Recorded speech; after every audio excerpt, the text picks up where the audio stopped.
fait la musique pour s'amuser, mais vivre de sa musique, ça n'existait pas.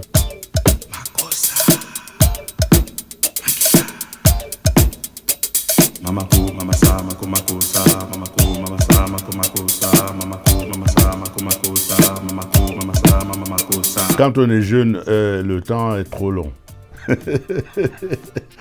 Donc, si on arrive à mon âge, à 85 ans, c'est que au fur et à mesure, on apprend et on essaye de rayer mention inutile à chaque fois. On essaye, c'est pas toujours facile, mais il faut essayer.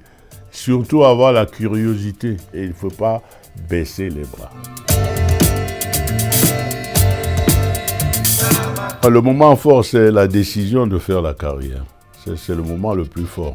Et c'est pas une décision, ça a l'air comme ça, mais c'est difficile. Parce qu'au départ, le métier que je fais n'existait pas en Afrique. Faire la musique pour s'amuser, mais vivre de sa musique, ça n'existait pas. Et mes parents m'ont envoyé ici pour une vie meilleure, pour devenir un cadre dans le pays qui était en train de se construire. Quand je suis arrivé ici, on était encore colonisé d'ailleurs. Donc ce sont des parents qui se sont sacrifiés pour m'envoyer faire des études, pour rentrer, qui médecin, qui avocat, qui professeur et tout. Et qu'est-ce que moi je choisis ? Je suis un renégat quelque part. Hein? Je choisis d'être musicien. Qu'est-ce que c'est que musicien? Alors que les copains de mes parents, leurs enfants rentraient avec des diplômes et tout ça. Ça a été un très dur moment dans ma vie et moi j'ai choisi avec instinctivement de faire là parce que c'est là que j'étais bien. Et donc c'était un moment très difficile de dire bon je laisse tomber les études, certaines études parce que finalement entrer aussi dans la musique c'est d'autres études, hein, que ce soit le conservatoire, que ce soit la musique de la rue, vous devez de toute façon apprendre quelque chose à un moment donné. Les méthodes ne sont pas toujours les mêmes, elles ne sont pas toujours académiques, mais voilà, il faut choisir soi-même son académie. Et voilà, alors ça marche ou ça ne marche pas. Et pour moi, je constate que 6 décennies après, je suis toujours avec la passion et que le téléphone, il sonne. Voilà, c'est ça.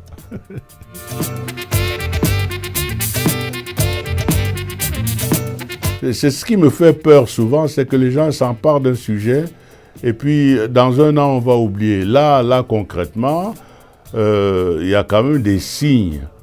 Nous étions au Cameroun l'année dernière, au mois de juin je crois, et pour la première fois, la neige est tombée au Cameroun. Dans l'ouest du Cameroun, on a montré ça à la télévision au Cameroun, on n'a pas montré ça ici. On n'a jamais eu de neige en Afrique centrale. Et les gens du coin, du village, ils se demandaient ce qui leur arrivait. Vous voyez les changements climatiques, c'est concret. C'est quand même quelque chose de terrifiant, la neige, là. Il y a des signes comme ça, et ne parlons pas des tsunamis qui arrivent à n'importe quel moment, de la force des orages et tout ça. Il est clair que quelque chose est en train de se passer. Alors, est-ce que c'est uniquement le fait de la consommation de l'être humain ou bien c'est une évolution naturelle? On ne sait pas. Toujours est-il que c'est le moment réellement qu'on réfléchisse à ce problème autrement que par des vérités qu'on vous assène comme ça et que dans un an, on n'en parle plus. Si Manu le savait, il allait vendre le brevet.